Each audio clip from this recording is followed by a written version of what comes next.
Le sourire, objectif et personnalisation. Reconstruire un sourire, c'est rétablir différentes fonctions, dont la possibilité pour le patient d'avoir une vie sociale, et ce, en fonction des données actuelles de la science, et surtout de l'état et du potentiel biologique que nous propose ce patient. La notion d'esthétique s'oppose, pour les philosophes, à une notion de fonction. En fait, les choses ne sont pas si simples que ça. Quels sont les critères, par exemple, d'une bonne esthétique? On peut dire que l'esthétique et le fait que le patient soit sain peut être un critère. Deuxième critère, ce sont des critères culturels. Dans certains pays, l'absence d'une dent dans le sourire n'est pas choquant. Par contre, dans d'autres, c'est quelque chose d'insupportable. De même, on peut avoir une dent en or et montrer ainsi sa richesse, alors que dans d'autres pays, il faut absolument que le sourire soit le plus naturel possible. Ensuite, dans l'esthétique, il y a une notion émotionnelle. Quelque chose qui transmet une émotion forte, positive, peut être jugé comme étant esthétique. Et puis, il y a des critères qui sont dits rationnels. Par exemple, le nombre d'or propose des proportions organisant une architecture telle que cette architecture soit dite esthétique. Il existe aussi une appréciation subjective de l'esthétique qui est pour le patient une appréciation subjective du moi. Le moi peut être « je crois être ainsi » ou plutôt « je suis ainsi » avec l'acceptation ou pas de ainsi. Car il reste encore une autre possibilité, je voudrais être ainsi. Il existe aussi une appréciation objective de l'esthétique. En particulier, dans le cas du sourire et de nos patients, ce sont les autres. Comment les autres perçoivent ce sourire? Est-ce que j'accepte cette perception des autres ou est-ce que je ne l'accepte pas? Est-ce que je la conçois même, cette acceptation? Ce qui est sûr, c'est que vis-à-vis de notre patient, nous ne pouvons être que les autres.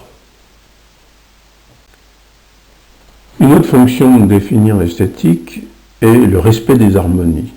Mais alors, qu'est-ce que l'harmonie dans le sourire? Est-ce que c'est la vision globale du sourire, à distance de la personne, du patient? Ou est-ce que c'est à une autre échelle la vision d'une dent en rotation, par exemple, ou d'un angle d'une dent plus ou moins visible? Ensuite, qu'est-ce que l'harmonie? Est-ce qu'il ne peut pas exister une harmonie dans les disharmonies? Ce qu'on appelle parfois le charme d'un sourire, parce qu'il parle, parce qu'il transmet un message positif, parce qu'il traduit une grande personnalité. Cette harmonie dans les disharmonies et cette notion d'échelle qui fait qu'un patient peut avoir un sourire très agréable à 1 mètre ou 2 mètres et beaucoup plus tourmenté lorsqu'on est près de lui, va faire qu'il va être difficile de comprendre ce que peut être l'harmonie d'un sourire. Si pour certains on peut opposer le mot esthétique au mot fonction, pour notre part, dans le cadre de notre métier, il faut peut-être revoir les choses. L'esthétique, est-ce ce qui est beau?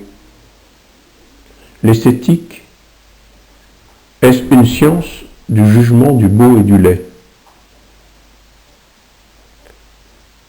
L'esthétique, par exemple, dans l'art, Qu'est-ce? Une simple question. Faut-il être initié à l'art? Ou l'art en lui-même est-il initiatique? Pour certains, comme Louis Sullivan, la forme suit la fonction. C'est-à-dire que la forme en elle-même n'existe pas. Et pourtant, il existe un nombre d'or qui a été construit de telle manière à ce que la forme soit harmonieuse. Mais avec une vision chinoise d'une harmonie de forme coïncidant avec une fonction et une vision grecque du nombre d'or qui est plutôt la forme pour la forme. Louis Sullivan, en disant la forme suit la fonction, propose encore autre chose.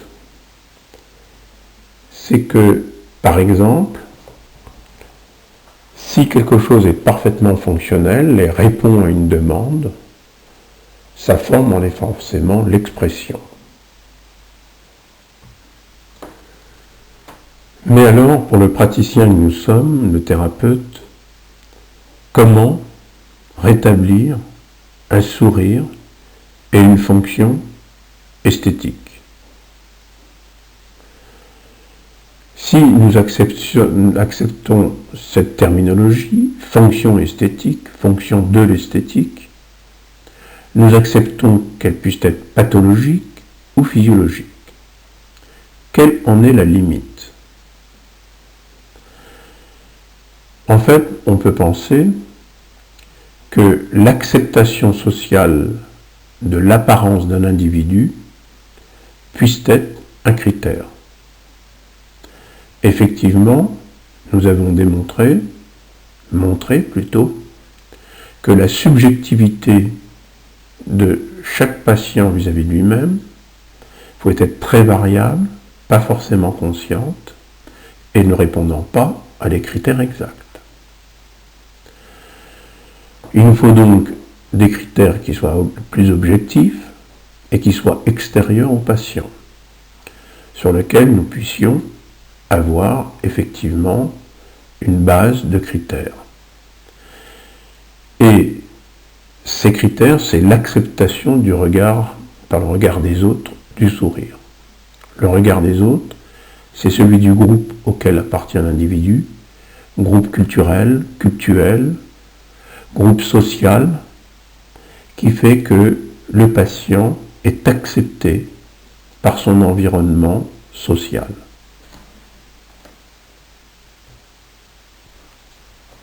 L'acceptation sociale de l'apparence d'un individu peut être mesurée en ce sens qu'il peut y avoir des tierces personnes qui travaillent avec nous, l'assistant, des confrères, des consoeurs, qui puissent juger de la qualité de notre travail. Nous avons ainsi une responsabilité qui peut être évaluée. Et cette responsabilité peut être évaluée suivant des critères qui sont collectifs et non pas individuels. L'utilisation de cette notion de fonction esthétique induit, comme on vient de le dire, une responsabilité morale de satisfaire au mieux notre patient.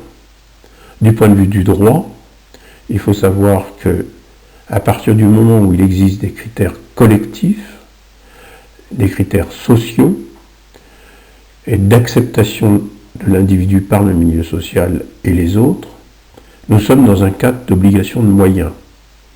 On pourra vérifier que tous les moyens ont été mis en œuvre pour obtenir au mieux une guérison, c'est-à-dire la meilleure esthétique possible, au mieux une amélioration de l'état, c'est-à-dire qu'il n'y a pas de perte de chance pour le patient.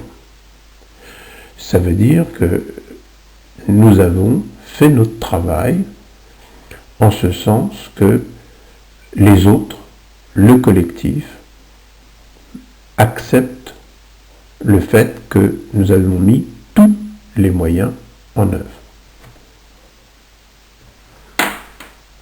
Dans le cas où un patient demande une restauration que esthétique, dans laquelle il n'y aurait aucune demande fonctionnelle et qui ne changerait en rien les fonctions actuelles, nous trouvons à ce moment-là effectivement dans l'obligation de résultat, puisqu'il s'agit d'une restauration que esthétique. Il faudra à ce moment-là avoir un objectif qui soit parfaitement modélisé et proposé au patient. Et savoir que seul lui sera juge du résultat. C'est pour ça que je pense que de répondre à une demande que esthétique d'un patient est, à mon sens, quelque chose de dangereux.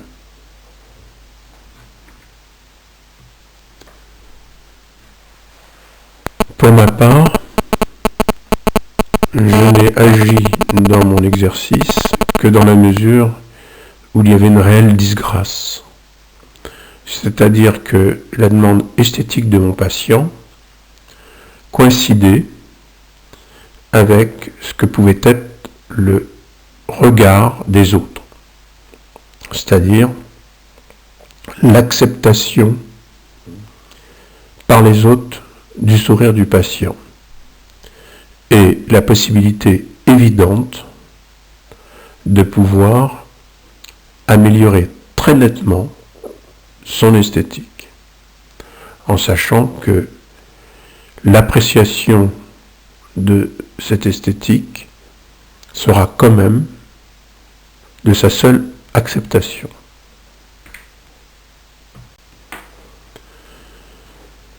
C'est pour ça que je crois qu'il est important que d'une manière générale, notre profession s'inscrive dans le cadre du rétablissement d'une fonction esthétique, c'est-à-dire d'une amélioration du sourire absolument nécessaire, parce que disgracieuse,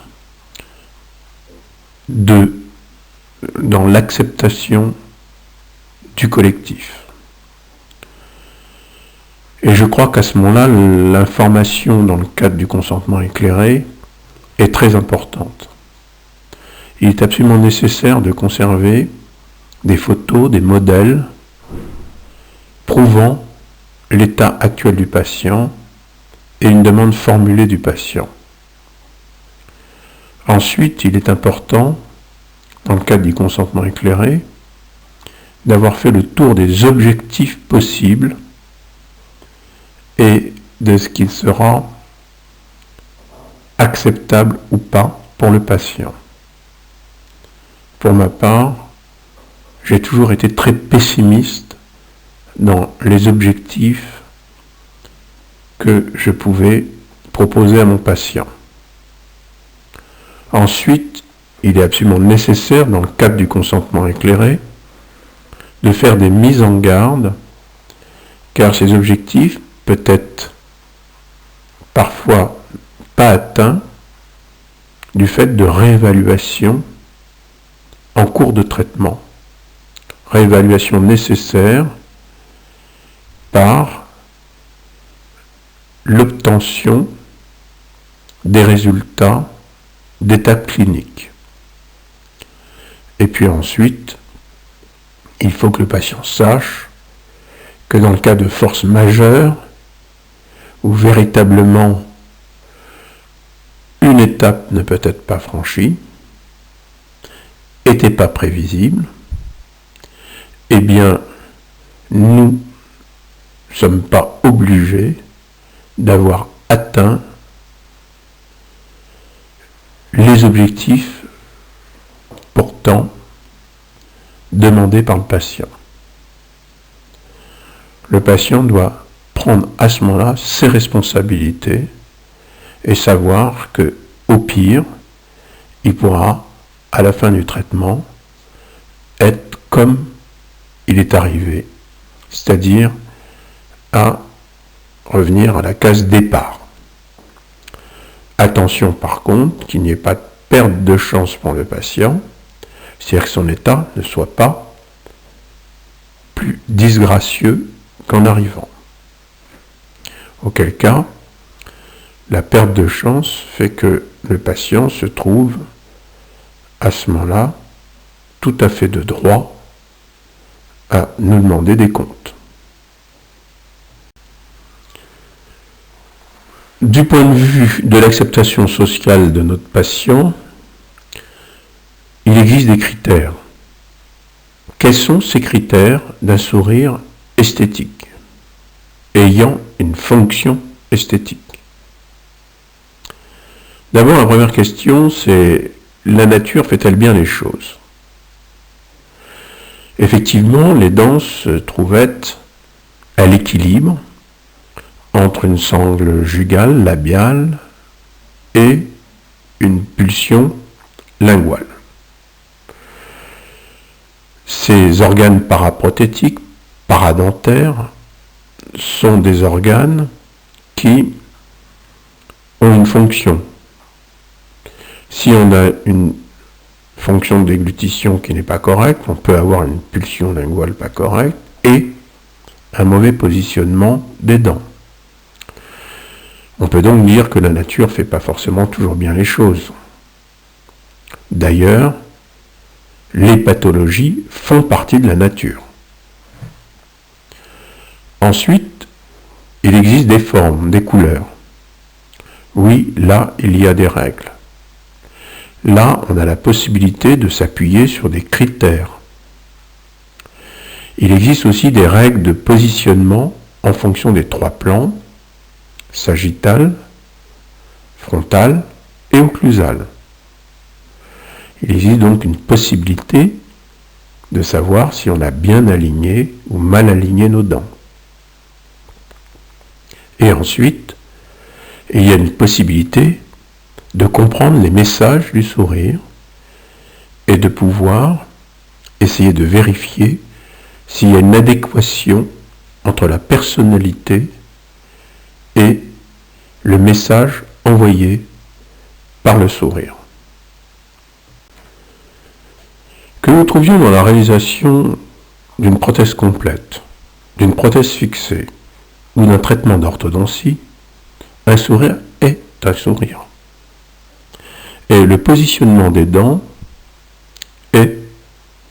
répond aux mêmes règles. Dans le cas particulier que nous voyons ici, nous sommes en vue frontale. Nous allons voir dent par dent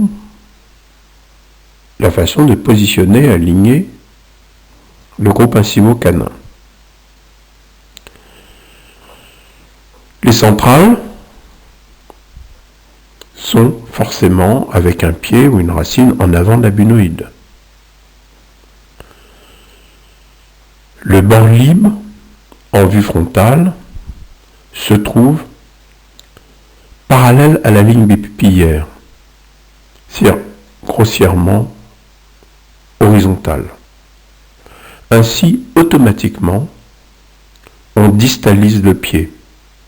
Nous voyons très bien ici que la 11 est parfaitement montée et que la 21 nécessite une modification du positionnement du collet de telle manière à ce que le bord libre soit horizontal et ainsi que l'axe général de la dent soit tel que le pied soit distallé.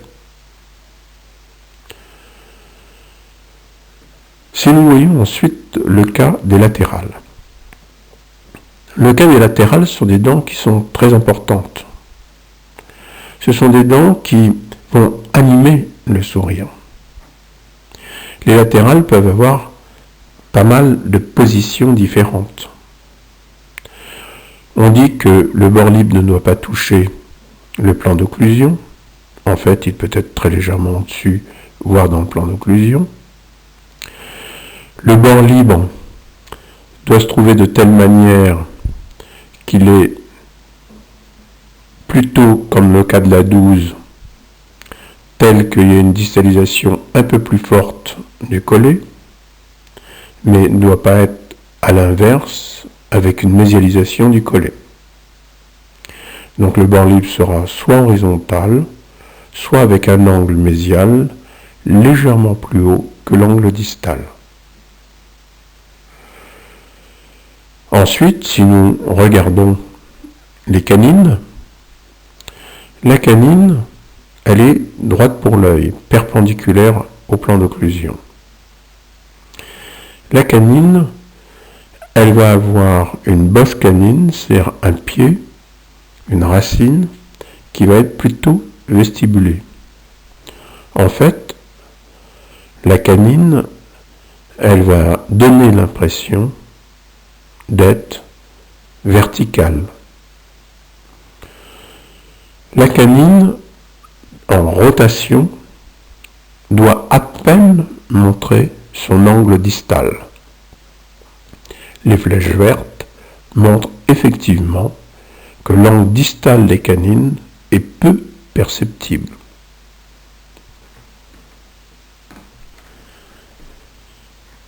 La rotation de cette canine est importante parce que c'est elle qui va induire l'alignement des faces vestibulaires, des prémolaires et des molaires.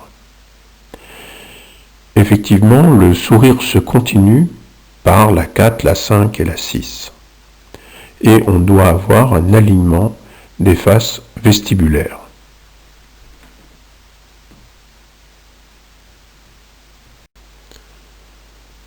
Dans le plan sagittal, les prémolaires doivent être perpendiculaires au plan moyen d'occlusion. Effectivement, les molaires ne rentrent pas dans le cadre du sourire, et ces molaires ne sont pas montés, positionnés de la même façon en prothèse complète, en prothèse fixée ou en orthodontie. En prothèse complète, comme dans le cas de ces photos, nous avons un schéma occlusal qui est bilatéralement équilibré, propulsion-latéralité, et qui implique pour cela d'avoir des courbes de compensation sagittales et frontales. Par contre, dans tous les autres cas de denture naturelle ou de prothèse fixée,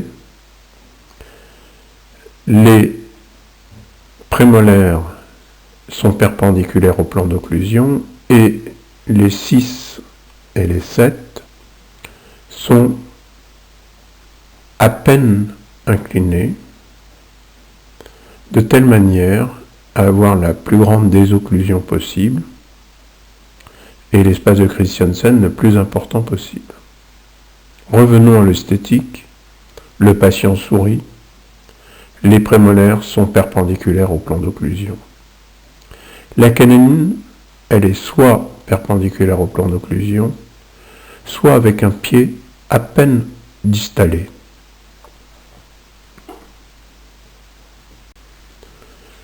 Le positionnement de la centrale en vue sagittale est tel que son grand axe soit perpendiculaire au plan de Francfort, et ce, que l'on soit en prothèse complète, en prothèse fixée ou en denture naturelle. Lorsqu'on dit qu'elle doit être légèrement versée de 10 degrés, c'est un critère qu'on utilisait et qu'on utilise en prothèse complète parce que la référence est le plan de Camper. Comme ce plan de Camper et le plan de Francfort font 9 à 10 degrés de différence, eh bien, on retrouve dans tous les cas une dent qui est verticale pour l'œil lorsque le patient sourit en position orthostatique, c'est-à-dire perpendiculaire au plan de Francfort. La latérale peut avoir son collet, son pied plutôt rentré, c'est-à-dire du côté palatin, ou plutôt sorti du côté vestibulaire, en fonction du positionnement que l'on veut donner à cette dent, qui est d'être dans le même plan que celui de la centrale, ou légèrement plus rentré que celui de la centrale. C'est ce qui va créer, donner une animation et traduire un message de sourire différent, comme on le verra tout à l'heure. Quant à la canine, je répète qu'elle est droite pour l'œil en général, c'est-à-dire grosso modo perpendiculaire au plan moyen d'occlusion, et que rarement on va déjeter le collet en distal.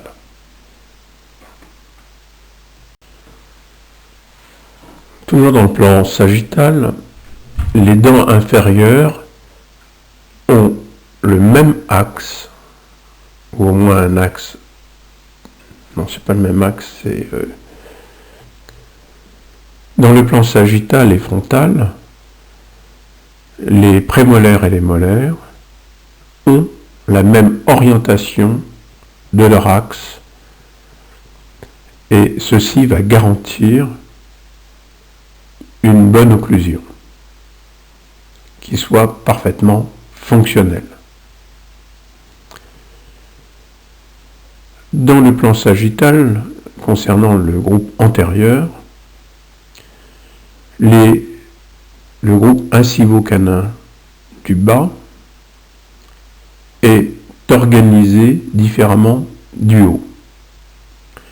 C'est-à-dire que la latérale est généralement perpendiculaire au plan moyen d'occlusion,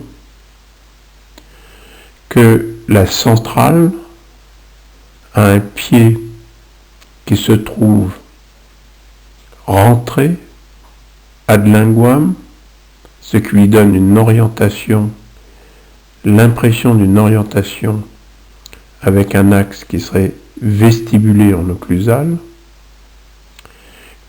alors que la canine, elle, a un pied, un collet, qui est plutôt vestibulé et qui lui donne une orientation vers son bord libre, vers sa pointe canine, ad linguam. On a donc un mouvement hélicoïdal des axes, des incisives et des canines, sachant que le bord libre des incisives et des canines se trouve être sur un même trait curviligne. D'autre part, on sait qu'il y a une homothétie entre l'arc incisivo-canin supérieur et l'arc incisivo-canin inférieur. C'est-à-dire qu'il doit y avoir à peu près le même espace entre les incisives latérales centrales, voire canines. Dans le plan occlusal, en vue occlusale, il y a une continuité entre l'arc incisivo-canin et le montage des dents postérieures. Il existe au niveau des dents postérieures un alignement des cuspides vestibulaires des 4, 5 mésio-vestibulaires de la 6, un alignement des sillons mésiodistaux des 4, 5, 6, 7, et un alignement des pointes cuspidiennes des cuspides palatines des 4, 5 et mésiopalatines de la 6. On peut voir sur le schéma ci-contre que l'orientation de la canine organise l'alignement postérieur. C'est-à-dire que la partie distale de la face vestibulaire de la canine est en continuité avec les faces vestibulaires des 4, 5 et mésio-vestibulaires des 6. C'est pour cela que l'orientation de la canine est importante en ce sens qu'elle finit l'arc incisivo-canin et continue l'alignement des dents postérieures, ce qui donnera l'impression d'un sourire plus ou moins plein, c'est-à-dire avec des dents postérieures plus ou moins visibles, lorsque le patient a un sourire particulièrement large. Cette orientation est en général donnée par le fait que lorsqu'on est en face de manière stricte du patient, l'angle distal de la canine est à peine visible. Le sourire traduit notre personnalité. La position des dents, l'animation, c'est-à-dire la position relative des dents, adresse un message non verbal à l'autre. Il l'exprime, il traduit, il provoque chez l'autre le sentiment, l'émotion, un avis, un jugement, parfois conscient, parfois inconscient. Il donne aussi une idée de ce que sont les fonctions. Est-ce que la fonction est saine, pas saine? Autant de choses que l'on reçoit, que l'on perçoit, et qui est en filigrane derrière les mots que l'on entend, derrière les attitudes aussi que l'on perçoit. C'est une des clés de la compréhension de l'autre. Sur les deux photos, deux sourires différents. Sur la photo de gauche, un sourire plus symétrique que sur la photo de droite. Sur la photo de gauche, ce sourire symétrique, en apparence, plus structuré, montre quand même une canine beaucoup plus visible du côté droit que du côté gauche. Montre des angles mésiaux des latérales qui viennent légèrement chevaucher les centrales. Les centrales sont bien en contact avec la lèvre inférieure. Autant de choses qui nous parlent. De même que sur la photo de droite, on peut voir un sourire qui est beaucoup plus asymétrique, où on voit à peine du côté gauche la centrale et quasiment pas latérale. Par contre, la 11 est très visible, elle est en contact avec la lèvre inférieure et la latérale est bien visible. Les canines ne sont pas perceptibles. Ce qui voudrait dire que cette patiente a une grande différence entre une face cachée d'elle-même, qu'on pourrait peut-être appeler son passé, et une envie de devenir qui est certainement pas dans une manière très agressive, mais beaucoup plus sensuelle et beaucoup plus dans l'émotion et la sensibilité. Est-ce que ce que l'on perçoit des autres est vraiment complètement subjectif? Mais alors, qu'est-ce qu'est la subjectivité? Puisque un sourire agressif est perçu en général par tout le monde comme agressif, un sourire doux est perçu, entre guillemets, par tout le monde de manière douce, et cette perception est quelque chose d'animal. Vous êtes dans une salle, il y a beaucoup de gens, vous ne connaissez personne, et pourtant, cette personne à l'autre bout de la salle vous paraît sympathique ou antipathique. Vous avez envie d'aller vers elle ou de ne pas aller vers elle. Il y a donc là un a priori, et cet a priori, c'est un ensemble de choses. Si cette personne se tourne vers vous et vous sourit, vous aurez encore un autre a priori. Et il y a donc là une partie dite de subjectivité, mais est-elle vraiment de la subjectivité? Le sourire peut aussi traduire une personnalité du jour, c'est-à-dire une personnalité qui a été construite un jour donné et qui s'exprime ce jour-là. Le sourire que vous voyez devant vous est un sourire qui est constitué un peu de briques et de brocs, avec des dents qui sont en malposition, des prothèses plus ou moins bien faites.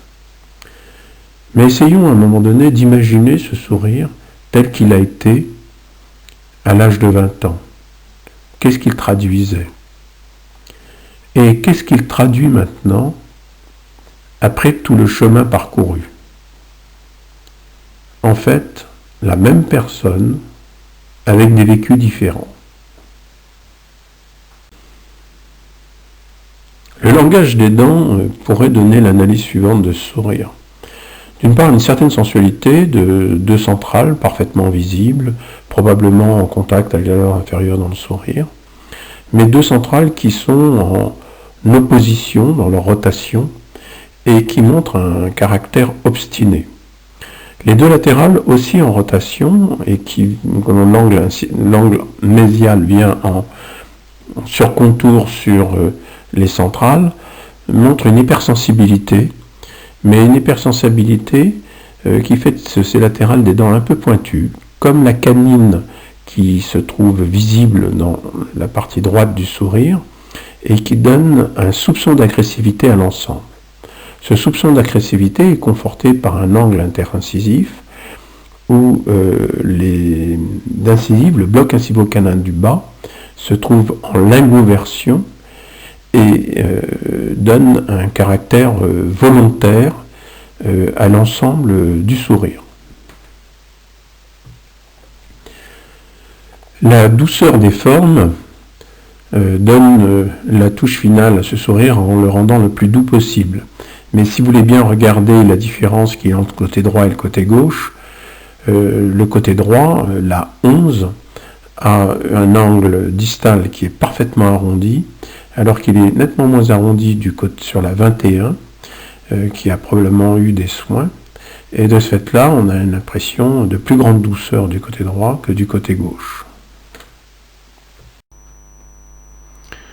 Cette jeune consoeur a accepté que l'on puisse la voir à visage découvert, c'est-à-dire avec les yeux découverts. Remarquez bien son visage, le côté droit et le côté gauche, un œil qui semble bien tourné vers vous, l'autre qui semble un peu distant, un peu lointain. Le côté droit et le côté gauche sont différents aussi bien au niveau des yeux qu'au niveau des dents et de son sourire. Et maintenant, nous allons masquer les yeux. Vous voyez que les yeux masqués, le sourire prend une importance différente. Effectivement, on voit toujours cette asymétrie. Son visage est bien moins expressif, car il nous manque ce regard. Et il va falloir quelque part essayer de deviner un peu plus la personnalité de cette jeune femme en ne voyant pas son regard. De même, il y a aussi une petite chose intéressante, c'est que de voir qu'un visage, c'est la forme d'une incisive à l'envers. Au niveau des sourcils, on a une représentation du bord libre. Au niveau des pommettes, des points de contact et de la forme de la partie incisive de la dent. Puis ensuite, la forme générale de la dent avec des lignes de transition. Et la forme du collet, qui est ici un peu plus aplatie. On peut remarquer qu'on a effectivement une reproduction de cette forme sur les photos qui présentent bien les centrales 11 et 21. Voici la forme détaillée d'une des centrales et vous pouvez remarquer aussi que le profil de cette jeune consoeur donne un profil assez plat et que la forme vestibulaire de ses dents, les faces vestibulaires de ces centrales sont aussi relativement plates. Remarquez sur cette patiente l'expression donnée au sourire par les abrasions. Essayez de deviner un peu ce que serait ce sourire avec les 11 et 21 beaucoup plus longues, beaucoup plus sensuelles. Mais l'âge est passé par là avec probablement quelques soucis vécus et des parafonctions qui ont équilibré les centrales et les latérales. Il y a là donc un sourire beaucoup plus symétrisé et moins expressif. Pourtant, il reste toujours une différence entre le côté droit et le côté gauche, ne serait-ce qu'au niveau de la 11 et de la 21. Et vous pouvez remarquer qu'il y a aussi une façon de rétracter les lèvres dans ce sourire qui est différente du côté gauche et du côté droit. Cette patiente, dans sa subjectivité, nous avait demandé d'avoir un sourire éclatant, régulier, important, et connaissant d'où elle venait et son vécu, on ne pouvait que satisfaire à sa demande à partir du moment où c'était quelque chose d'acceptable dans le fait qu'elle puisse être perçue correctement par les autres, et puis d'acceptable aussi au niveau de la fonction. On peut remarquer que bien qu'on soit servi de la mémoire tissulaire, il y a un certain mouvement au niveau des centrales et des latérales qu'on a rendu beaucoup plus régulier que ce qu'elle avait autrefois. Et on a fait un sourire un peu plus plein que ce qui est d'habitude réalisé. Mais la patiente avait besoin de soutenir sa lèvre et avait besoin d'avoir une certaine expression au niveau de sa lèvre supérieure. Cet autre patient d'un certain âge et ayant lui aussi un certain vécu, médecin interniste, a exprimé le besoin d'avoir ce type de sourire. Vous voyez ici qu'on a un sourire relativement régulier, qui montre les latérales, qui met à la même hauteur que les centrales, ce qui masculinise le sourire. Ensuite, des incisives du bas aussi, qui sont bien visibles et qui donnent aussi un caractère masculin au sourire. Et puis, une certaine asymétrie, où on peut remarquer que la 22 est un petit peu en avance sur la 21, et ce qui montre un fond de sensibilité, un fond d'émotion, et un côté droit où le latéral est un petit peu en retrait, la canine beaucoup plus imperceptible, et qui donne un peu plus de sens agressif au bon sens du terme, c'est-à-dire locomoteur, permettant d'avancer, de vouloir, de ce patient. D'autre part, ce montage presque en bout à bout donne un caractère volontaire à ce sourire, et tout à fait dans le cadre d'un patient ayant beaucoup de vécu, ayant appris de la vie, voulant être le père de famille de toute personne, et voulant en même temps ayant une très forte personnalité. Une autre particularité de ce sourire, c'est aussi de présenter des couloirs prothétiques qui sont, à contrario du cas clinique qu'on a vu avant, qui sont plus dans le cadre d'une endoalvéolie, si je puis dire, que normale. Et c'est après de multiples essayages qu'on a pu établir le fait que ce sourire correspondait à ce que le patient voulait, et puis surtout en regardant des photos anciennes qu'il avait de ses propres dents. Comme il n'y avait pas de particularité fonctionnelle qui était mise en jeu par l'acceptation d'un tel sourire, eh bien pourquoi ne pas satisfaire à ce moment-là le patient? Il est intéressant de noter dans ce cas clinique qui était en fait une infirmière qui se plaignait de son sourire, qui est effectivement, vous voyez en haut à gauche, est un peu chaotique, voire un peu agressif du fait de toutes ces pointes. Eh bien, elle voulait un traitement d'orthodontie, puis ensuite elle a refusé. Et c'est une de nos jeunes consoeurs à la faculté qui a décidé de simplement l'aider avec quelques composites, en modifiant simplement un tout petit peu la forme de ses centrales et de ses latérales et canines. Eh bien, on peut remarquer que sans avoir fait un travail orthodontique très complexe, on retrouve un sourire beaucoup plus agréable, beaucoup plus structuré et beaucoup plus amène après avoir simplement opéré quelques adjonctions de composites justicieusement réalisées. Je vous propose quelques sourires, quelques cas cliniques, et de laisser aller votre intelligence, votre sensibilité à avoir un certain avis sur ces sourires, à essayer de deviner qui est derrière. C'est un entraînement, je pense, important, qui permet d'exercer notre compréhension de ce que peut être l'esthétique pour un patient donné. Et c'est un exercice auquel j'encourage tous les étudiants, en particulier lorsqu'ils prennent les transports en commun ou lorsqu'ils sont dans des lieux où il y a beaucoup de personnes, à bien regarder les visages, les attitudes, les comportements, mais particulièrement les sourires et particulièrement les dents des gens qui les entourent, en essayant d'être le plus objectif possible et de faire un peu abstraction de leur propre personnalité. Nous avons déjà vu tout à l'heure ce visage. Je vous propose simplement de bien vérifier la différence que vous pouvez percevoir entre le côté droit et le côté gauche de ce visage au repos et lorsqu'il sourit. Laissez-vous impressionner et essayez de deviner la différence de personnalité qu'il y a entre le côté droit et le côté gauche de cette jeune femme. Sur ce visage, nous pouvons vérifier que si très grossièrement ce sourire nous paraît parfaitement équilibré et symétrique, il n'en est rien.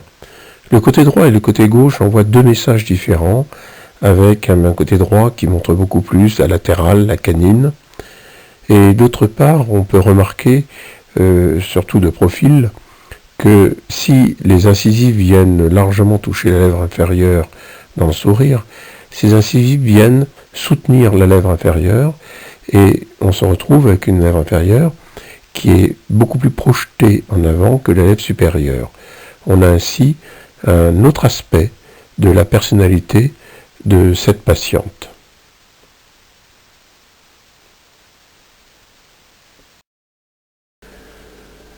Le sourire de cette patiente nous interpelle du point de vue de la fonction et de l'esthétique. Du point de vue de la fonction, on peut penser que en ayant un surplomb de tant de millimètres en horizontal, tant de millimètres en vertical, avec un angle intercisif de tant de degrés, eh bien on est garant d'avoir un bon champ fonctionnel. Certains patients ont des champs fonctionnels très verticalisés et d'autres très amples dans le plan horizontal. Aussi, il est nécessaire de vérifier si le champ fonctionnel de la patiente est pathogène ou pas. Un bon moyen est de vérifier en premier, lorsque le patient serre les dents, serre ses dents sur les prémolaires et molaires, qu'il n'y ait pas de contrainte au niveau des dents antérieures de canine à canine. Ce qui veut dire qu'un papier en double épaisseur de 8 microns, ce qui fait 16 microns, doit pouvoir filer entre les dents. D'autre part, lorsque le patient fait un mouvement de latéralité ou de propulsion, en mettant nos doigts sur les faces vestibulaires de son groupe incisivo-canin, il ne doit pas y avoir non plus de contrainte sur ses dents. Encore un autre moyen de vérifier qu'il n'y ait pas de fermeture du champ fonctionnel et de placer nos doigts dans la zone rétrocondylienne, la bouche ouverte, et là encore de vérifier qu'il n'y ait pas de sensibilité particulière. Bouche ouverte, et lorsque le patient aussi ferme la bouche, nos doigts étant toujours placés dans la zone rétrocondylienne. Un dernier moyen de vérifier si ce champ fonctionnel est pathologique ou pas est de libérer l'occlusion de notre patiente en lui faisant porter par exemple un plan rétro-incisif ou une gouttière, et de vérifier que la patiente n'ait pas besoin de s'évader de cette position rétrusive en ayant un mouvement de propulsion, afin de retrouver une posture qui est en fait sa réelle posture en relation mandibulo-maxillaire de référence, sans contrainte neuromusculaire et sans contrainte articulaire. Le deuxième aspect, donc, qui est l'aspect esthétique, est particulier. On peut voir sur ce demi-sourire que les centrales, d'une part, n'ont pas un bord libre parfaitement horizontal et parallèle à la ligne bipupillaire, mais que ce sourire est relativement doux, qu'il représente quelque chose d'agréable et qui ne laisse pas suspecter de ce que peut ensuite révéler la patiente lorsque son sourire est plus large. Lorsque la patiente sourit, eh bien, nous pouvons remarquer que non seulement les bords libres des centrales ne sont pas parallèles à la ligne bipupillaire, mais qu'encore les latérales sont dans une position telle qu'on a un axe qui est inversé dans le plan frontal, et d'autre part qu'apparaissent deux canines d'une manière relativement agressive. Lorsqu'on va reconstruire le sourire de cette patiente, que ce soit en orthodontie, que ce soit en céramique si on en avait besoin, eh bien, on peut admettre que l'on pourrait adoucir plutôt que conserver complètement l'expression de ce sourire. Encore faut-il en parler avec la patiente et bien vérifier qu'elle ne veuille pas conserver ses canines et cette agressivité qui fait d'elle de quelqu'un de très moteur dans la vie sociale. J'ai eu le problème dans le sourire d'une personne d'un certain âge qui avait des canines relativement pointues et apparentes comme celle-ci et qui m'a demandé expressément de conserver des canines pointues et très apparentes. Là encore, sur ce visage, un sourire relativement équilibré, mais avec des dents qui restent très jeunes malgré l'âge de la patiente, et on peut voir l'importance de la canine, de la 13 et de la 11 dans ce sourire, qui donne à la fois une dimension particulière, un peu agressive pour le côté droit, et lorsqu'on observe le profil de la patiente et la façon dont les dents soutiennent la lèvre supérieure et la lèvre inférieure, le caractère calme et déterminé de cette patiente. Ce sourire où les dents, sauf la 22, sont en lingoversion, montre un sourire qui me paraît pour ma part très prédateur, du type de prédation qui serait de laisser rentrer la proie, mais surtout pas ne la laisser sortir. Ce repli des dents vers l'intérieur montre aussi à quel point cette personne peut quelque part avoir un certain repli sur elle-même en ne voulant pas toujours montrer qui elle pourrait être. La seule chose qui la trahit, c'est cette 22, qui est une dent montrant de l'agressivité, mais avec de la sensibilité.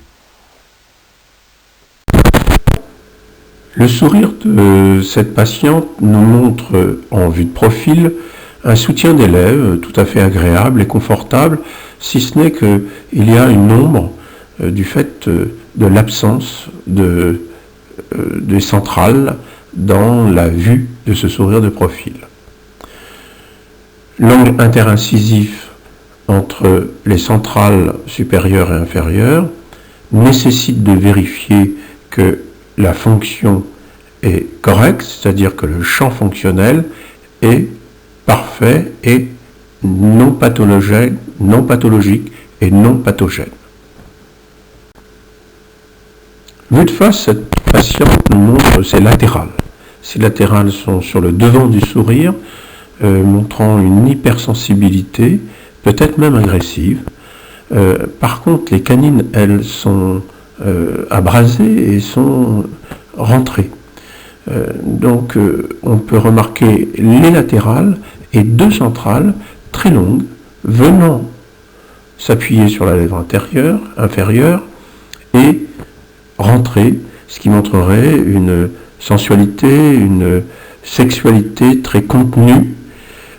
On peut donc penser qu'on pourrait modifier l'aspect de ce sourire en voulant rétablir un sourire parfaitement équilibré, mais est-ce que quelque part on ne modifierait pas la personnalité de cette patiente, tout au moins la façon dont elle peut être perçue?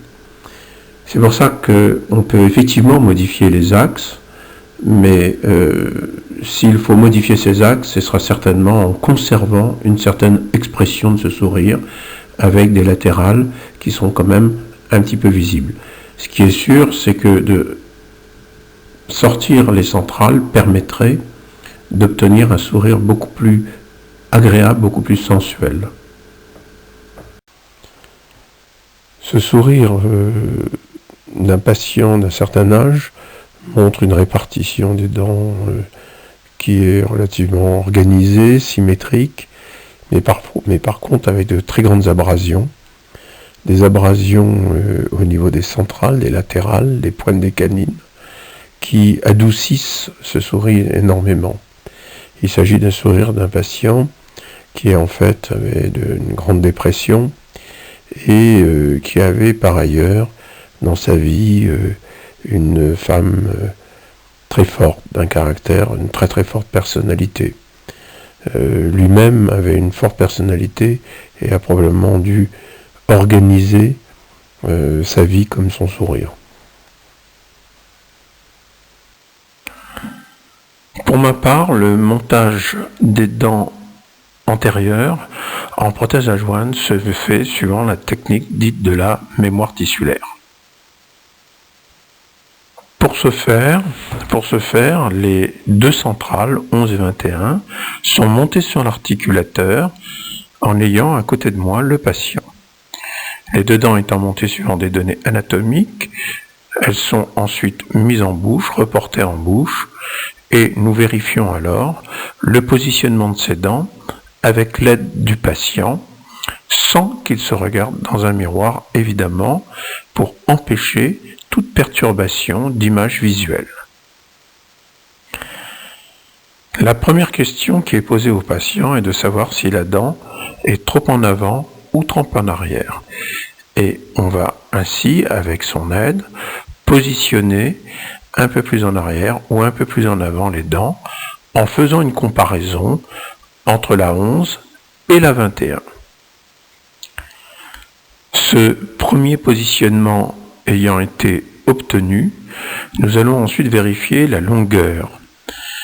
Nous allons donc demander au patient s'il trouve que sa dent est trop courte ou trop longue. Et nous allons vérifier cette longueur en faisant le test de Fèvre, en expliquant au patient que le bord libre doit venir effleurer la lèvre inférieure. Ce deuxième positionnement obtenu, nous allons ensuite vérifier les rotations dans le sens horaire et anti-horaire, toujours par comparaison entre la 11 et la 21. Et ainsi, de proche en proche, le patient va nous permettre de situer la 11 et la 21. Ceci réalisé, nous allons procéder de la même façon pour la 12 et la 22, puis ensuite la 13 et la 23. Nous voyons sur l'exemple qui est ici que 4 dents ont été placées et nous voyons par les rotations et positionnements de ces dents que ce sourire est animé. Cette animation correspond généralement aux photos préexceptionnelles que le patient a apportées s'il les a.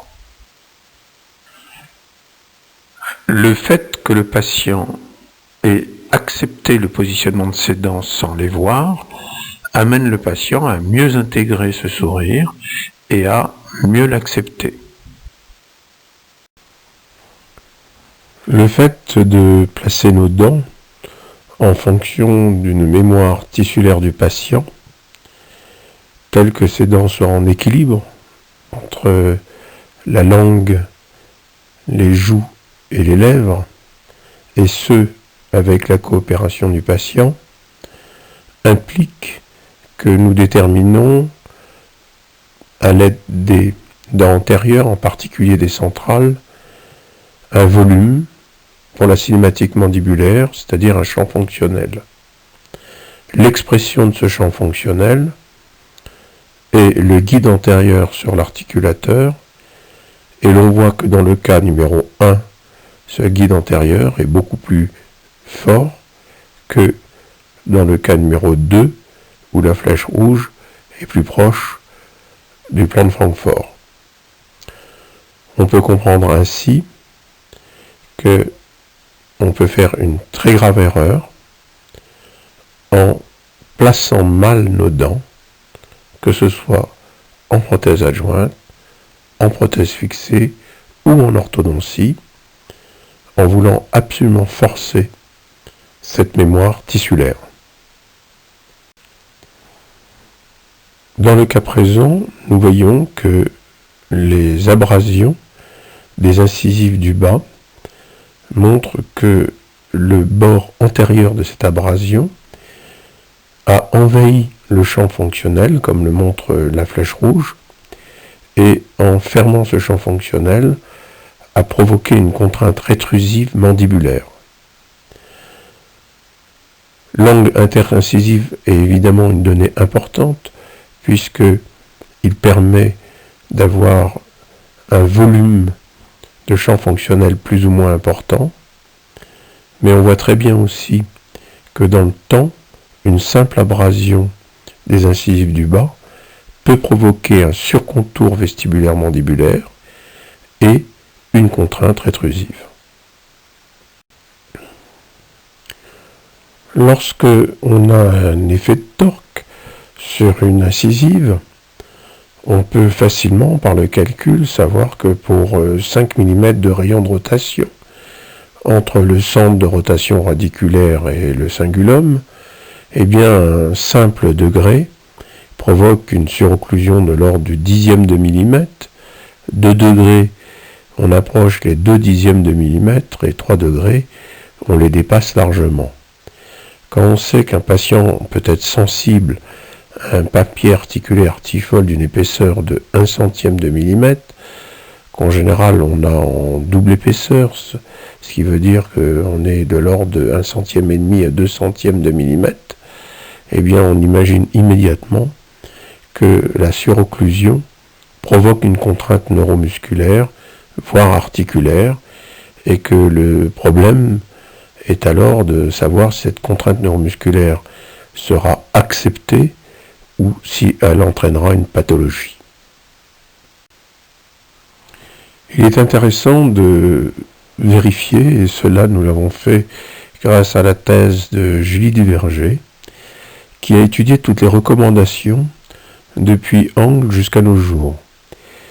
Nous nous rappelons qu'en 1899, Angle a défini donc le principe de normocclusion, la classe 1 étant notée à partir de la position réciproque des 6. Par contre, il est très très important de savoir, car nous avons retrouvé l'article, qu'en 1952 jusqu'en 1958, des travaux de Posselt ont montré la chose suivante. Il a observé sur 20 sujets, dont il tire un diagramme, que 88% ont une occlusion de relations dites centrées différentes de l'intercuspidie. Jamais qu'un Posselt n'a dit que cela était véritablement physiologique. Il a simplement dit qu'il l'avait observé sur 20 sujets. Or, nous savons maintenant, aujourd'hui, que lorsqu'on retire, par meulage ou autrement, les 1 ou 2 contacts déflecteurs induisant un mouvement mandibulaire, eh bien, le reste de l'ensemble des dents se trouve être en intercuspidie. Donc en fait, Posselt a simplement vérifié qu'il y avait quasiment sur beaucoup de sujets, enfin sur un échantillon de 20 sujets, systématiquement un petit mouvement induit qui chassait la mandibule vers une intercuspidie habituelle, et rien d'autre. Ricketts a une analyse très particulière où il est très favorable à la relation dite centrée, c'est-à-dire donnant de l'importance à la relation des bases osseuses et non pas à la relation d'une intercuspidie quelconque, puisque de toute façon elle est pathologique, puisque le patient est en orthodontie. Par contre, il note l'importance de la relation entre la 5 supérieure et la 6 inférieure, et à l'inverse de tous les autres auteurs, il recommande essentiellement d'avoir de très bons contacts du côté vestibulaire et semble s'intéresser peu aux contacts linguaux. Andrews est certainement celui qui a classifié le plus les positions relatives des dents maxillaires et des dents inférieures. Et parmi ces 6 clés qu'il a parfaitement étudiées, il est à noter l'importance qu'il donne au rapport des 6. Et ensuite l'importance qu'il donne à une courbe de Spey la moins marquée possible, de telle manière évidemment à avoir une désocclusion postérieure et le moins d'interférence possible au niveau des secteurs postérieurs.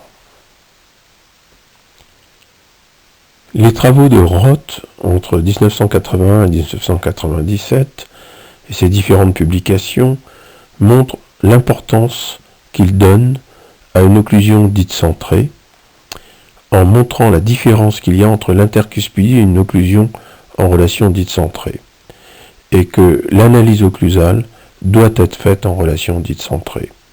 Et là, il met un point très très important, comme l'a fait Posselt, sur le fait qu'il y a systématiquement des contacts déflecteurs qui induisent une mauvaise intercuspidie, qui induisent un mauvais rapport d'intercuspidie.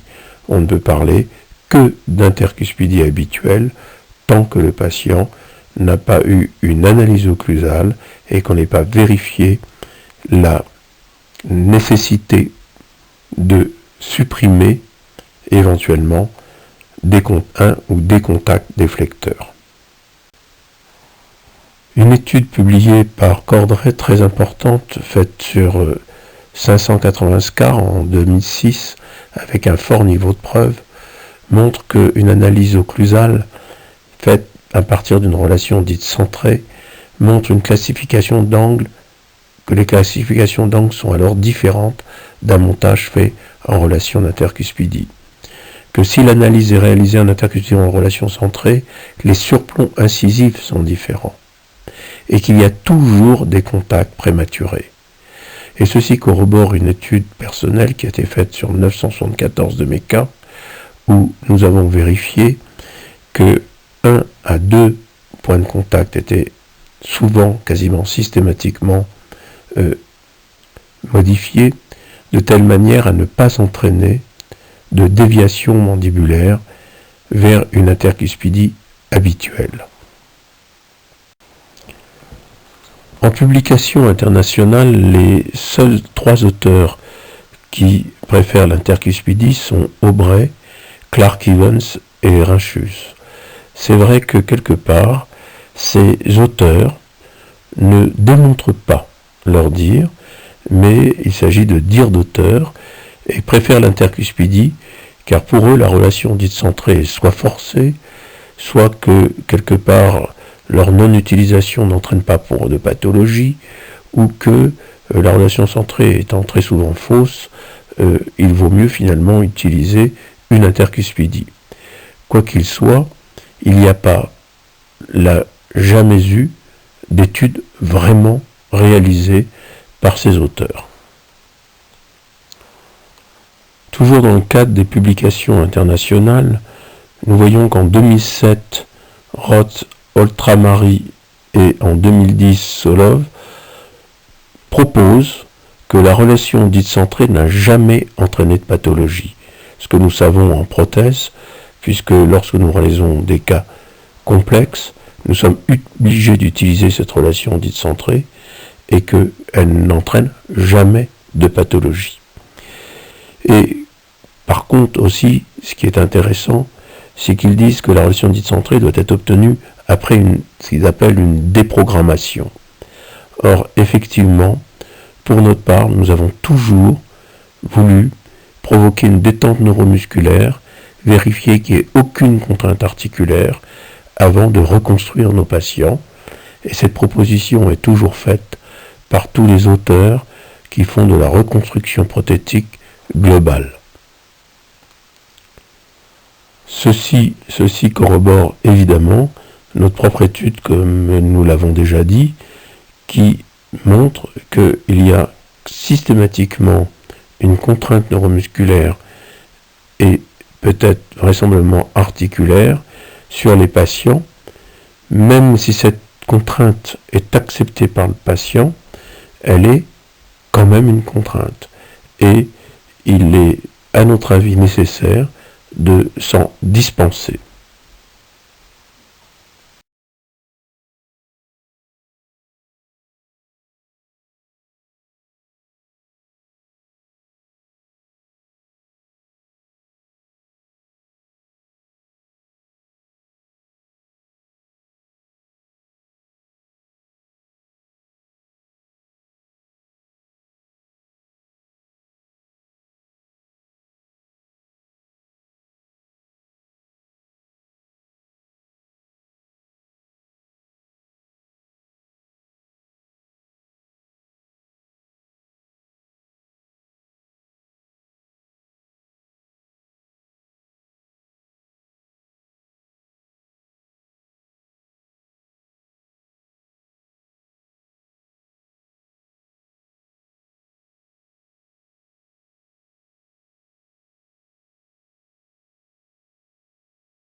Le réarrangement occlusal, cette ligne, c'est une possibilité pour beaucoup de praticiens de penser que en fait les très légères mobilités obtenues dues à une fin de traitement feraient que les dents puissent s'auto-engrainer et de ce fait-là permettre d'avoir une bonne occlusion. En fait, les dires, observations et études faites depuis 1981 jusqu'en 2010 par toute une série d'auteurs qui sont sur cette diapositive montrent que cela n'est pas forcément vrai. D'abord, l'occlusion, du fait de ces très légères mobilités, ne serait stable qu'à partir de 21 mois, voire 24 mois, suivant les auteurs. Et de toutes les façons, elle nécessite, pour qu'il y ait une augmentation du nombre de points de contact et une augmentation de l'engrainement des dents, qui soit correcte, il nécessite que les dents aient un même axe au maxillaire et à la mandibule. En effet, si les dents n'ont pas tout à fait le même axe au maxillaire et à la mandibule, à ce moment-là, on va avoir effectivement un engrainement qui va lui aussi être augmenté, mais dans une mauvaise position. Ce qui veut dire qu'on aura par exemple une fermeture du champ fonctionnel ou une instabilité occlusale. Et tous sont vraiment tout à fait d'accord pour dire que en aucun cas le réarrangement occlusal est un moyen de rattraper des petites erreurs ou même des erreurs un peu plus importantes qui auraient été faites lors d'un traitement d'orthodontie.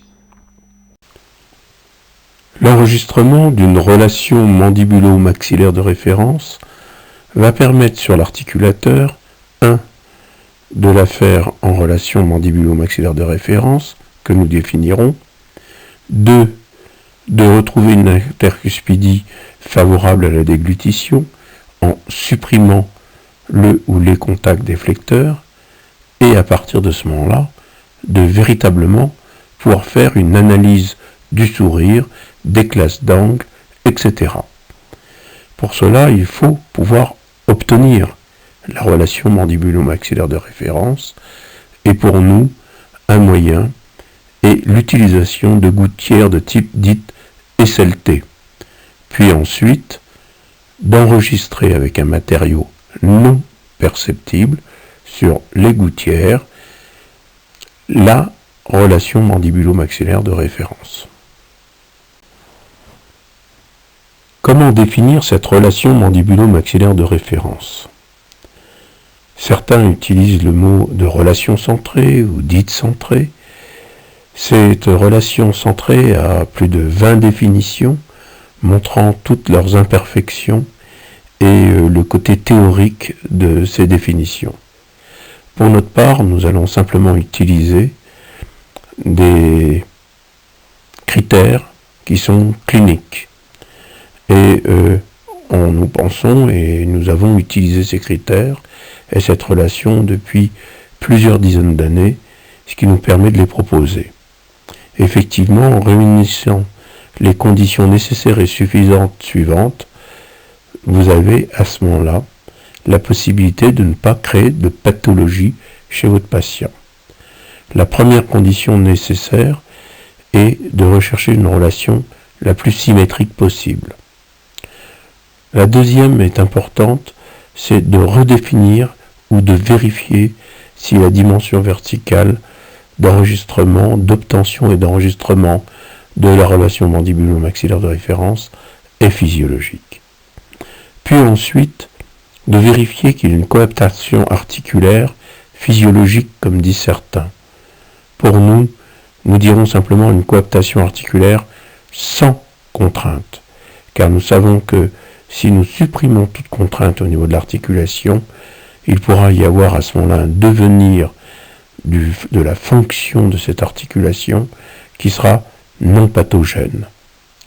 Quatrième condition nécessaire, c'est d'avoir aussi associé à la non-contrainte articulaire une non-contrainte neuromusculaire, c'est-à-dire d'obtenir systématiquement une détente neuromusculaire avec des critères parfaitement définis, ce que certains appellent une déprogrammation. Le dernier critère est la reproductibilité, qui doit pouvoir se faire avec différents opérateurs et se faire à distance dans le temps, c'est-à-dire au moins 8 jours ou 15 jours. Ce seul critère n'est pas suffisant, comme aucun autre. C'est l'association de ces 5 critères qui permettent d'avoir un ensemble de conditions nécessaires et suffisantes pour obtenir une relation mandibulo-maxillaire de référence qui soit non pathogène dans le temps et qui au contraire peuvent permettre aux patients de retrouver la meilleure physiologie possible, entre autres celle de déglutition. Un deuxième moyen est l'utilisation d'un plan rétro-incisif en résine thermoplastique par exemple, réalisé sur une gouttière thermoformée. D'après les études faites dans les thèses d'Aurélie Favre, Caroline Lu et l'expérience lérinique de Karen Pouligen, nous pouvons vérifier que un plan rétro-incisif, un jig, comme d'ailleurs une gouttière mandibulaire, provoque effectivement une certaine détente neuromusculaire en étant porté simplement pendant une demi-heure.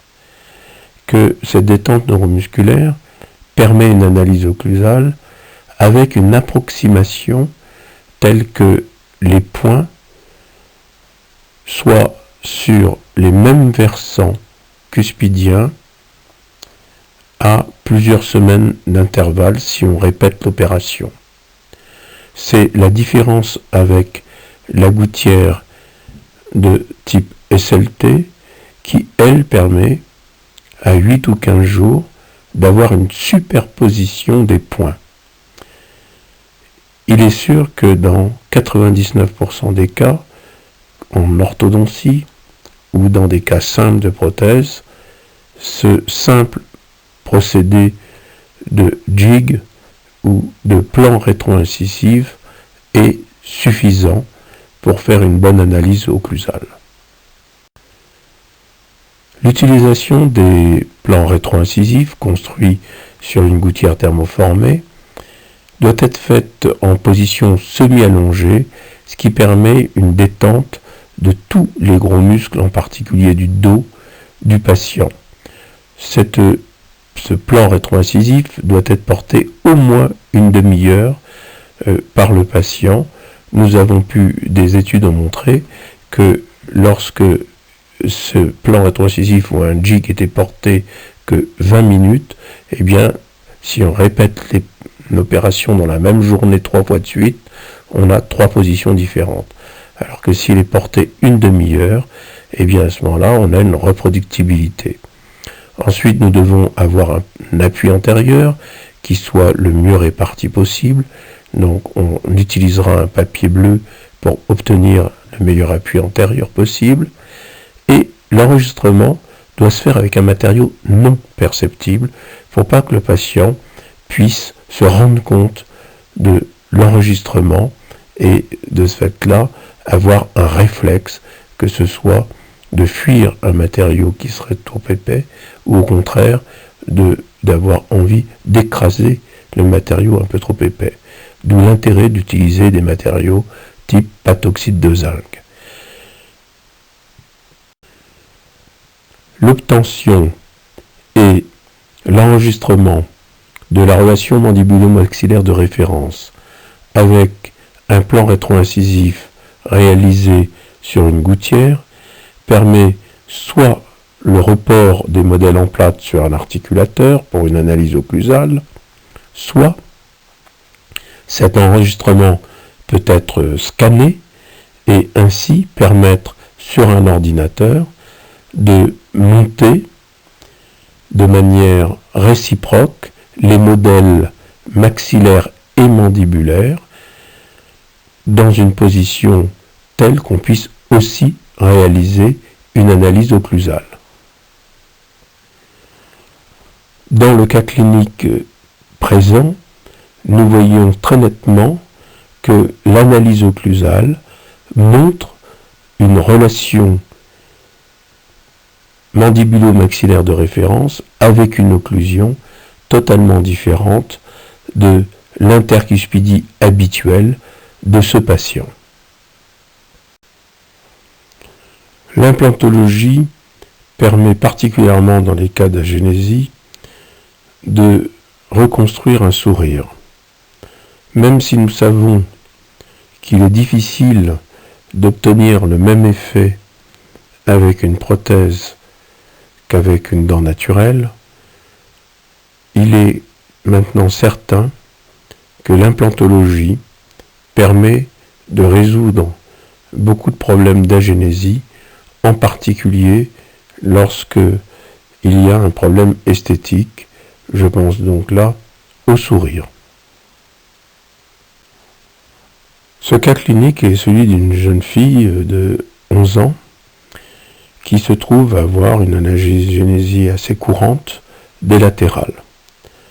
L'orthodontiste a donc organisé des espaces permettant de mettre en place des implants et de réaliser des couronnes qui seront en matériaux composites en attendant plus tard de pouvoir être réalisées en céramique.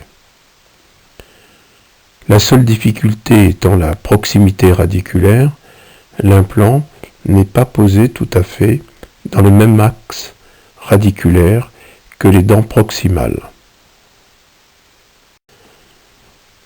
Le fait d'avoir une lèvre basse qui ne découvre pas la gencive nous a permis de réaliser des implants dans un axe qui soit différent de celui des racines proximales, et ce pour être sûr de ne pas avoir de proximité qui puisse être pathogène pour ces dents proximales. L'intérêt de cette lèvre basse est de cacher le fait que nos prothèses ne présentent pas le même effet esthétique que si on avait pu avoir un axe parfait avec une impression d'émergence de la gencive.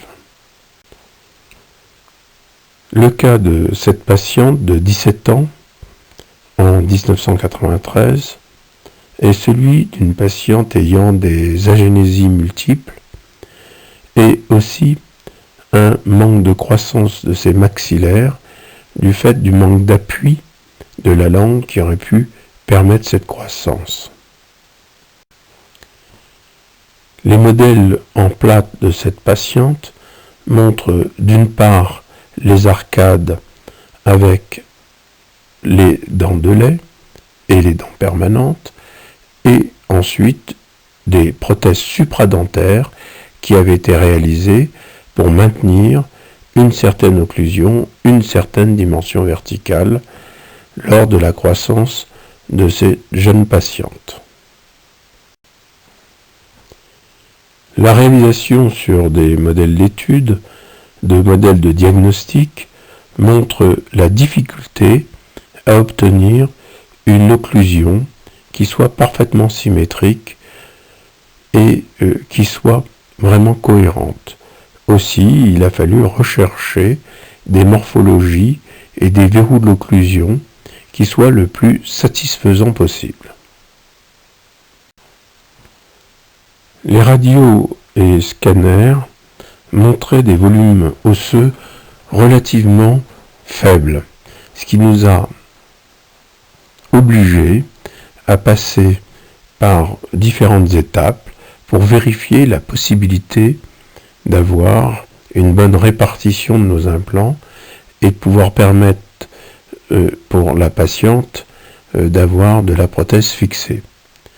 Vous pouvez remarquer que plusieurs étapes ont été réalisées en 93, 94, et qu'en 94, il a fallu faire un traitement d'orthodontie pour pouvoir remettre les dents permanentes à une position qui soit acceptable.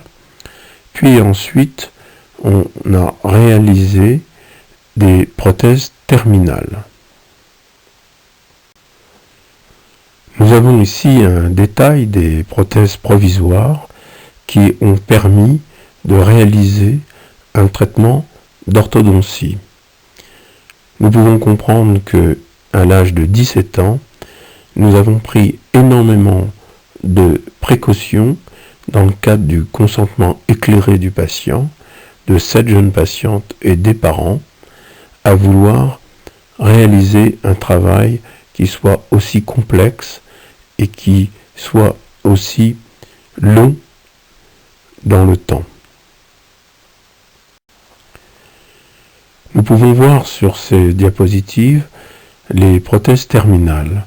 Nous pouvons vérifier que du fait de la difficulté à avoir une bonne répartition de la position des implants, eh bien nous avons dû réaliser des prothèses qui ne pouvaient être satisfaisantes qu'avec les artefacts de cette prothèse parfaitement cachés par les lèvres et les joues.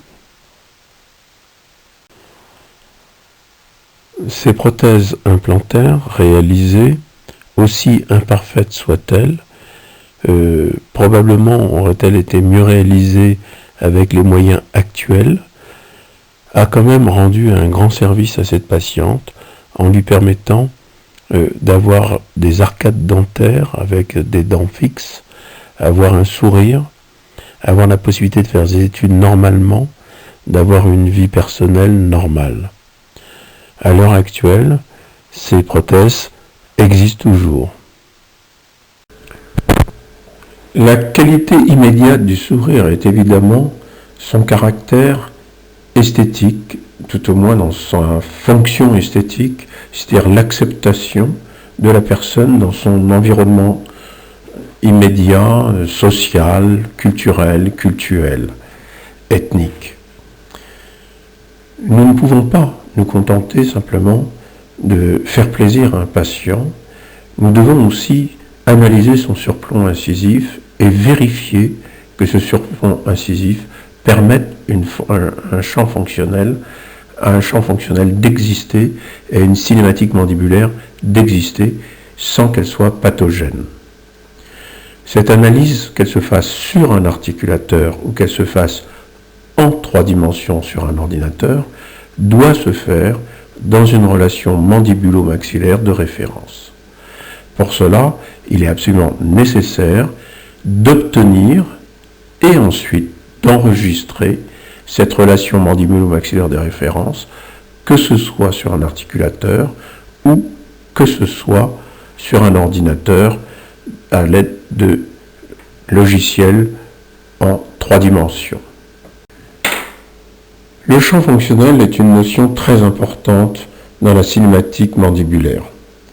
Ce champ fonctionnel, il s'exprime dans sa zone antérieure par le surplomb des incisives, mais aussi dans les zones postérieures au niveau des surplombs vestibulaires et linguaux des cuspides. Ce champ fonctionnel, s'il n'est pas respecté, va contraindre la mandibule. Et ces contraintes vont entraîner des désordres au niveau de la neuromusculature pour certains patients, plutôt au niveau des articulations pour d'autres patients avec un peu de neuromusculature, voire le plus souvent avec une donne qui est à la fois neuromusculaire et articulaire. Cette patiente a 22 ans. Ses radios ont été prises en bouche ouverte et en bouche fermée. Bouche fermée, j'entends en intercuspidie. Nous pouvons remarquer quelle différence il y a entre le côté droit et le côté gauche dans le positionnement des têtes de condyle. D'autre part, nous pouvons aussi remarquer la façon dont ces têtes de condyle ont été remaniées. Il va sans dire que cette patiente présentait des problèmes d'occlusion relativement importants. Ce patient a 28 ans. Il présente d'une part un remaniement des têtes de condyle qui est quand même important. On peut comparer la position en intercuspidie, c'est-à-dire bouche fermée, du côté droit et du côté gauche. Mais aussi, on peut comparer la situation de cette tête de condyle lorsqu'il est en bouche ouverte. Cette différence est pathologique. Il faut noter qu'il n'y a pas toujours de telles évidences radiologiques lorsque on a une contrainte articulaire. On peut avoir des ressauts, des bruits articulaires, avoir des craquements, des claquements, sans qu'il y ait ces remaniements, sans qu'il y ait autant de différence dans le positionnement du côté droit et du côté gauche. Mais il est impressionnant aussi de voir qu'à des âges relativement jeunes, avec une malocclusion, on puisse avoir de tels remaniements et de telles différences. Ces dessins, ces schémas, pour nous montrer que le champ fonctionnel est quelque chose qui intéresse les dents antérieures et les dents postérieures. C'est-à-dire que, en fait, la cinématique mandibulaire doit permettre le mouvement des cuspides mandibulaires et des cuspides maxillaires de telle manière qu'il n'y ait aucune interférence, que ce soit pour les dents antérieures ou que ce soit pour les dents postérieures. Il est évident qu'un patient ne fonctionne pas comme un articulateur. Un patient n'a pas de tige incisif et de plateau incisif, et que lorsqu'il mâche, lorsqu'il parle, eh bien, ces dents se meuvent à l'intérieur de ce champ fonctionnel. Nous devons donc jamais avoir de contraintes qui pourraient entraîner des contraintes articulaires ou des contraintes musculaires. Il est évident qu'il n'est pas simple de pouvoir représenter ce champ fonctionnel sur un objet comme un articulateur. Par contre, le 3D, les logiciels de 3D vont très rapidement pouvoir permettre de visualiser le champ fonctionnel d'un patient après l'avoir très simplement enregistré. Nous ne pouvons analyser pour l'instant la qualité d'un champ fonctionnel qu'au fauteuil, cliniquement, suivant les tests déjà fournis, c'est-à-dire l'absence de contrainte antéro-intercuspidie des dents antérieures, l'absence de contrainte sur les dents antérieures lorsque le patient se meut dans les mouvements de latéralité ou de propulsion, l'absence de contrainte de la mandibule telle qu'il y aurait une position rétrusive et une contrainte de l'espace rétrocondylien, et encore, vérification doit être systématiquement faite à l'aide d'un plan rétro-incisif, d'un jig au minimum, ou mieux d'une gouttière, de vérifier que le patient n'ait pas besoin de s'évader vers l'avant, légèrement en propulsion, pour retrouver une relation mandibulo-maxillaire qui serait acceptable, telle qu'il n'y ait aucune contrainte musculaire ou aucune contrainte articulaire. Certains patients ont une cinématique mandibulaire avec un déplacement des dents inférieures, des dents mandibulaires, d'une manière très verticale. Ce qui veut dire qu'ils ont besoin d'un champ fonctionnel qui peut être très étroit. Ils n'ont pas besoin d'avoir un champ fonctionnel élargi, très large. Ils n'ont pas besoin d'avoir des surplombs vestibulaires, par exemple, qui soient importants. Donc le champ fonctionnel, c'est quelque chose qui est peut-être très variable d'un individu à l'autre. On voit sur ces images que pour d'autres patients plus laxes, eh bien, les dents mandibulaires vont s'évader, vont bouger dans un plan horizontal de manière très importante, et à ce moment-là, le surplomb vestibulaire devra permettre tous ces mouvements. Et c'est pour ça que je crois qu'il ne faut pas accepter l'idée de normes au niveau des surplombs vestibulaires. Il faut beaucoup plus avoir en tête la nécessité d'une vérification au fauteuil de la qualité du champ fonctionnel, comme cela a déjà été dit. Nous allons voir sur une vidéo que très souvent, en faisant un traitement d'orthodontie, eh bien, on peut fermer un champ fonctionnel maladroitement, simplement en ne faisant pas un torque suffisamment important permettant d'avoir un surplomb suffisamment important et permettant d'avoir une cinématique mandibulaire qui soit acceptable. Vous verrez sur cette vidéo le fait qu'on recule les incisives maxillaires, qu'on descend, qu'on ingresse les incisives mandibulaires, mais cette ingression n'est pas suffisante pour recréer un champ fonctionnel correct. Les incisives du bas sont ingressées, le recul des incisives du haut sans torque montre la fermeture du champ fonctionnel. Et ça, c'est quelque chose d'important.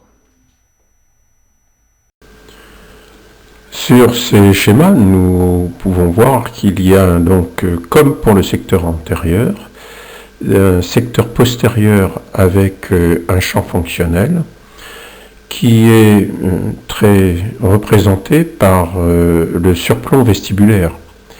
Il est évident que ce que l'on voit dû au surplomb vestibulaire existe aussi au niveau du surplomb lingual. Nous avons la même nature de champ fonctionnel dans le secteur antérieur et dans le secteur postérieur. C'est-à-dire que si, comme nous avons un même solide, la mandibule est un même solide, nous avons évidemment un champ fonctionnel identique pour les dents antérieures et pour les dents postérieures.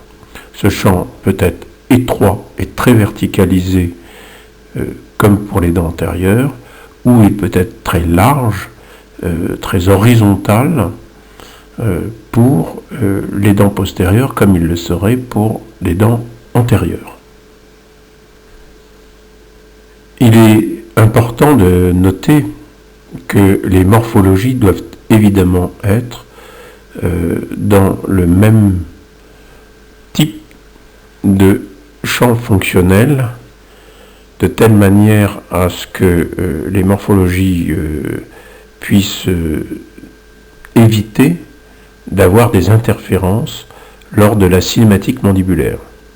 C'est-à-dire que plus le champ fonctionnel sera horizontal, plus large, eh bien, nous devrons avoir des morphologies douces qui permettent de ne pas avoir d'interférence. Alors que si ce champ fonctionnel est très étroit, très vertical, il est évident que nous pouvons avoir à ce moment-là des morphologies plus accentuées. C'est pas pour autant qu'il faille qu'elles soient accentuées. L'intérêt qu'elles soient accentuées est le fait de permettre un bon verrou de l'occlusion et un bon calage postérieur. Alors que lorsqu'on a des morphologies qui deviennent très douces, c'est-à-dire avec des pentes cuspidiennes très faibles, on a un risque de perdre cette notion de verrou d'occlusion et de perdre cette notion de stabilité dans le calage postérieur. Quoi qu'il soit, nous avons la possibilité de choisir ces pentes cuspidiennes en prothèse. Par contre, en orthodontie, on peut très bien se trouver avec des pentes trop accentuées pour un champ fonctionnel. C'est une chose qui est rare, mais qui peut exister. Il faudra peut-être à ce moment-là se poser la question de la nécessité ou pas de cornoplastie. Sur ces photos et sur le schéma, nous pouvons remarquer qu'il n'y a pas coïncidence entre le parallélisme des axes de la 16 et de la 46. Il y a à ce moment-là une fermeture du champ fonctionnel en vestibulaire.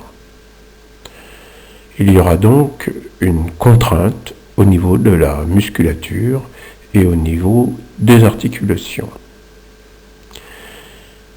Il est important d'assurer un verrou d'occlusion, c'est-à-dire d'avoir une mésio-palatine qui soit bien en face de la fosse et au contact de cette fosse, des différentes cuspides composant cette fosse.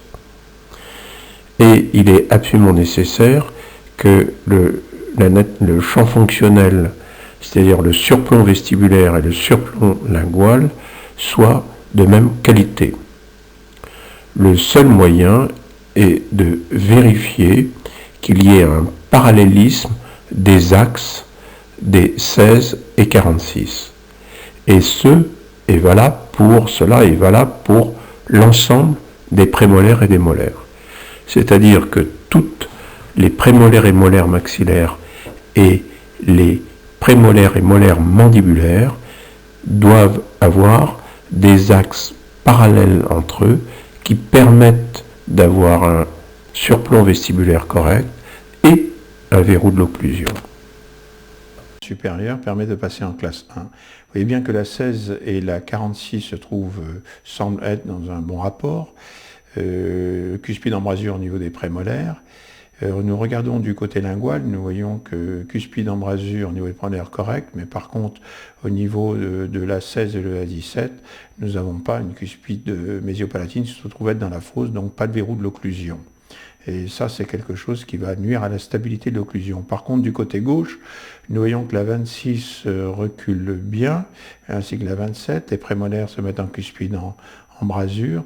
Et du côté lingual, nous allons pouvoir vérifier que la cuspide mésiopalatine de la 26 est bien mise en place dans la fosse de la 36, assurant un verrou de l'occlusion, même s'il n'est pas parfait au niveau des 7, et que la cuspide embrasure au niveau prémolaire n'est pas tout à fait parfait. Mais on aura au moins de ce côté-là une stabilité de l'occlusion qu'on n'a pas de l'autre côté. Et ceci est une chose importante. Il faut bien comprendre qu'un patient n'a pas de guide antérieur. Il a un champ fonctionnel permettant une cinématique mandibulaire. Un patient n'a pas de tige incisive, n'a pas de plateau incisif. On peut voir sur les schémas que ce que l'on appelle le guide antérieur est en fait une pente moyenne inscrite à l'intérieur du champ fonctionnel et qui permet de régler un articulateur afin d'avoir une première approximation de la qualité du champ fonctionnel. Effectivement, plus le champ fonctionnel sera horizontal et plus faible sera la pente du guide antérieur, plus le surplomb sera important et plus le champ fonctionnel sera étroit et verticalisé, plus le guide antérieur, la pente du guide antérieur sera elle aussi importante et verticalisée.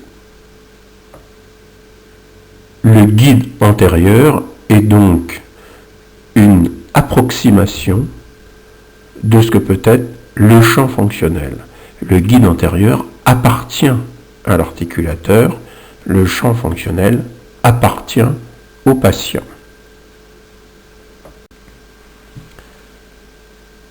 Ce sourire nous montre une jeunesse d'un cœur plein de projets. Tout au moins, c'est mon interprétation. La qualité de ce sourire, la qualité esthétique de ce sourire, ne peut être que subjective et ne peut appartenir qu'à la patiente, à savoir qu'il lui convient ou qu'il lui convient pas. Pour notre part, nous le recevons d'une certaine manière.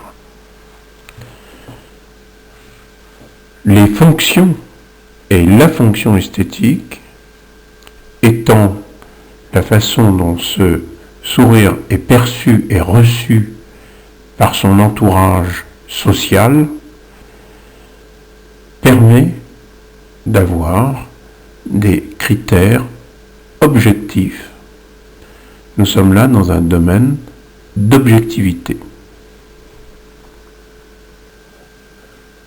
Notre responsabilité ne peut être que de permettre au mieux la possibilité que cette personne s'intègre dans son milieu social et de mettre tous les moyens en œuvre afin que la reconstruction du sourire soit la plus acceptable possible.